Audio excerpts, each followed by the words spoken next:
Okay, look, I'm not really a news guy, but when I saw this headline, I just had to read through it because it was really interesting. So a lot of people know Minecraft. It's very popular. It's popular with most gamers kind of everywhere. It's Minecraft.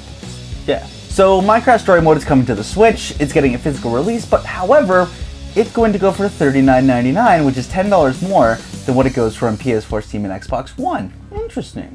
So when asked about this, Telltale said that this is part of a trend with third-party games on the Nintendo Switch. Also interesting. But when Nintendo and other publishers were asked about it, they've been very cryptic to say the least. This is not only affecting third-party games, this is affecting indie games as well, which even have a slight fraction of the budget that third-party games have. So there's a game coming out called Rhyme by Tequila Works, and when they were asked about why they're $10 more on the Switch as well, they said, and I quote, "The MSRP of the Switch version is based on development and go-to-market costs, which can vary for each platform." So now if you want to make a game for the Switch, you gotta pay a little bit more money. Okay, I can see that, I can see that. The reason I can see that is because if you think about it, you're putting your game on a cartridge. Yeah, but Phil, you can put lots of games on cartridges and there's many memories. Yeah, it doesn't matter, dude. You're still putting on the plastic. It doesn't have quite as much memory as Blu-ray, which granted they can be pretty close, but Blu-rays, they're more easily to mass produce. Put it on, bam, bam, bam, bam.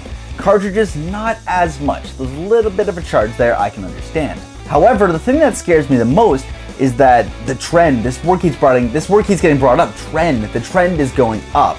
That's not cool. The fact that soon indie games and third-party games can cost just as much as AAA titles, that's a little scary.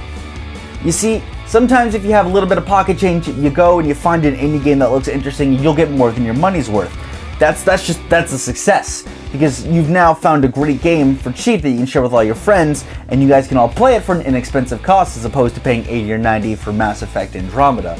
Not saying Mass Effect Andromeda is a bad game, I'm just saying it's expensive, and you're paying good money for an expensive game. However, indie and third party can be paying less money for a still just as great game. I'm just a little bit more bummed that it's going to cost third parties and even indie games. Indie games are going to get so screwed by this, it's not even funny. It's going to just make developers so much from putting on the Switch if they got to eat a little bit more of the bullet. You don't think about it, some of these games, their budget, they got to pinch every penny. They got to pinch every penny for every little thing. And what if they finish the game and all of a sudden, oh no, there's a breaking bug near the last level. You got to pay to go back in to fix it, you got to pay time to go back in.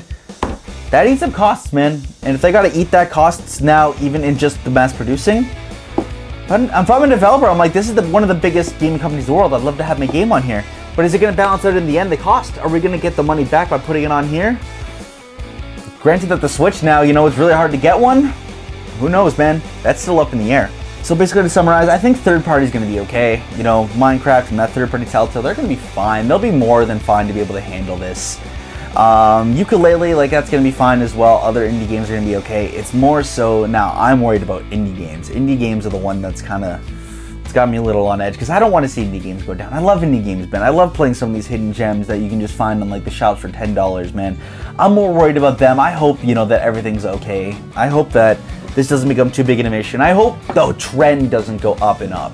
If the trend stays around here, that's fine, that's manageable. But if the trend keeps going to say 45 American, then it's like 50 American at the very greatest, I'm like, oh man, this is a problem. This is a problem. I'm a physical man, you know, just by heart, by trade. So as a collector is what I do.